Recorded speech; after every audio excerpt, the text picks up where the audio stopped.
Hey y'all, welcome back to another video. Today we're talking about wheat and tares, or wheat and darnel. Yes, I found out. I found out that tares in the Hebrew is called darnel, right? And darnel looks like wheat, but is poisonous to man and beast. Now, if you know the parable of the wheat and the tares, then you kind of know where this is going. But if you don't, let's read it, right? So this is coming from Matthew chapter 13, starting at verse 24. Another parable he put before them, saying, the reign of the heavens has become like a man who sowed good seed in his field. But while men slept, his enemy came and sowed darnel among the wheat and went away. Right? So this man, right, the enemy would be Satan, right? And when the blade sprouted and bore fruit, then the darnel also appeared. And the servants of the master of the house came and said to him, Master, did you not sow good seed in your field? From where then does it have the darnel? And he said to them, A man, an enemy, did this. And the servants said to him, Do you wish then that we go and gather them up? But he said, No, lest while you gather up the darnel, you also uproot the wheat with them. Let both grow together until the harvest. At the time of the harvest, I shall say to the reapers, First, gather the darnel and bind them in bundles to burn them, but gather the wheat into my granary. All right, let's break this down. Okay, so the man, he sowed some good seed into the field, right? Which is the wheat. The enemy came in and sowed the darnel. Now, here's the thing about darnel and wheat. When they are immature plants, they look exactly the same. Okay, there's like very subtle differences. They're both the same color, right? But then in verse 26, it said, And when the blade sprouted and bore fruit, then the darnel also appeared. So as these plants mature, they differ, especially in color. So darnel tends to stay like a greenish color, not as dark green as it initially is. And of course, you know, the wheat turns like a golden brown color and whatnot.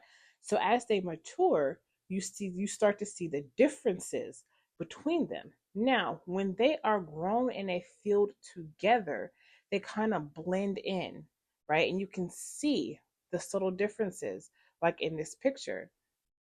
So you can see the difference between them. Now, imagine if somebody were to go into this field and try to take out all the darnel, right? All the tares, right? All the weeds, they would end up possibly taking up some of the wheat as well, which is what he's saying. That when they asked him, should they go then and take up the tares, take up the darnel, and he was like, no, because you'll accidentally take up some of the wheat. How does this relate? Why is this important? Because the thing is, you can tell the difference between a Christian and somebody who is a true believer and follower of the word. Now, here's the thing, in the beginning, all of us kind of looked the same. But as we matured, you could start to see the subtle differences until they became big differences. And the thing is, there we are all mixed together on this earth. We are all scattered everywhere. We're a mixing pot of wheat and darnel, right? And because we're so scattered and close together, if it's not the harvest time, right? If we haven't fully matured to where you can clearly see the difference, by plucking up the tares, you'll also pluck up wheat because they look so similar. They look so, especially in the beginning of their journey, the beginning of their growth. It's not harvest time because they're not fully grown yet. We are all not fully grown in our faith, especially those who are walking in the truth. Yes, some of us, we have maybe been in it 10 years. Some of us have been in it for, like myself, a year. And there's still a lot of growth that needs to happen. So it's not harvest time yet. And harvest time, for those of you who are wondering when that is when the Messiah comes back. that is harvest time to separate the darnel and the wheat. Now, he said, let both grow together until harvest time. Therefore, we have to live amongst each other until it's time. And then he said, first gather the darnel and bind them in bundles to burn them. Now, this can also go with the people who talk about the rapture. If they were to read this scripture, here's the thing: if you are being caught up and removed from the earth, you're not going to a good place. Okay. Like it says here, first gather the darnel and bind them in bundles to burn them. They're going to the lake of fire. You don't want to be gathered up. You don't want to be caught up. You don't want to be beamed up, because that means that you, all your life, have been a Darnell. And that's the thing. People aren't going to realize that they are a Darnell until the harvest time comes. That's going to be the shocker to a lot of people. When harvest time comes and you see that you're sitting here going through all of Yahuwah's wrath and going through all of the terrible things that are going to come up on the earth. And you're like, where is everybody else who's not experiencing this? Where is this person that I was mean to? Where is this, that, and other person? Oh, no, they are in the wilderness. They were actually wheat the whole time. That is going to be such a shocker for people to realize that when that time comes, they are a darnel and they are not a wheat. And like it says, darnel is like wheat, but is poisonous to man and beast. Yes, the people who are darnel, the people who are tares, are poisonous to the wheat, to the rest of us who are believers. Because the thing is, they are powered and operated by Satan, and Satan is poisonous to us. He is. And they're going to try to poison you, try to get you to come out of the truth, try to get you to feel burdened by the truth, try to get you to feel this, that, and the other, to where they have now tainted you, and you are no longer a wheat, but a darnel. And so then his taught ones ask him, like, what is the meaning? They say, explain to us the parable of the darnel of the field, right? In verse 36. And he answering said to them, the man is sowing the good seed is the Son of Man, and the field is the world. And the good seed, these are the sons of the rain, but the darnel are the sons of the wicked one, right? So the wheat are the sons and daughters of the reign of the Most High. But the darnel are the sons of the wicked one, Satan, and the enemy who sowed them is the devil. And the harvest is the end of the age, and the reapers are the messengers, right? Or how people call angels, but they're called messengers. As the darnel then is gathered and burned in the fire, so it shall be at the end of this age. The Son of Man shall send out his messengers, and they shall gather out of his reign all the stumbling blocks and those doing lawlessness, which are the darnel, the tares, the weeds, and shall throw them into the furnace of fire.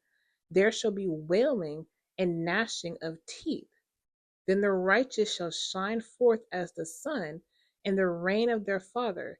He who has ears to hear, let him hear.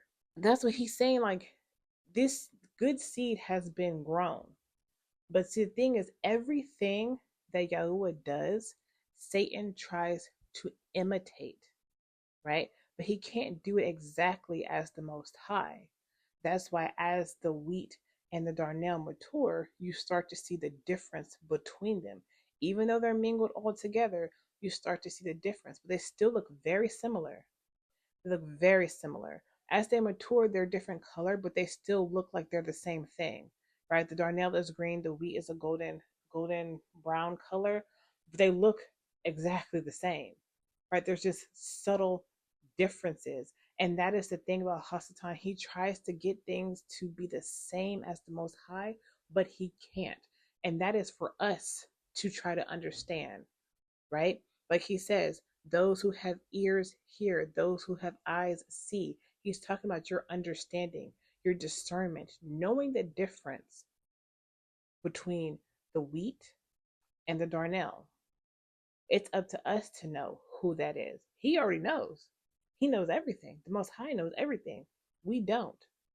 So we have to look at the fruit that is being bore through these people. You will know them by their fruit. That verse is so crucial, especially in today's times when you're being led by all these pastors and all these preachers and all these different people. You have to look at their fruit. In the beginning, I think of our journey of being in the truth, it's kind of hard to know because it seems like everybody, they'll have a lot of truth, right? But they will sprinkle those lies in there, but you have to be able to discern what those darnels are. Yo, this was fascinating. When I found out, when I got to that verse, I was like, what is a darnel? What's that? But the thing is, I already knew this parable, so I was like, what's a darnel? The version of the Bible that you read is so important. I'm not going to really get into that, but I'm just saying this version that I'm reading is coming from the scriptures Bible. When I got there, I was like, wait a minute. I know this to say tares. What is a darnel? That whole thing changes that entire parable. Because when we think of tares, we think of like weeds, right? We don't think nothing of it. But like weeds are not great for plants. I mean, we know that weeds kill grass, weeds can kill flowers, weeds can kill a whole bunch of things. But I don't think we really take that into consideration. We just think of weeds as like something that's bothersome, like, oh, we need to go pull up these weeds so it doesn't kill the grass, this, that, and the other. When you think about it in the context of this parable and what that means for us, it's a whole new meaning.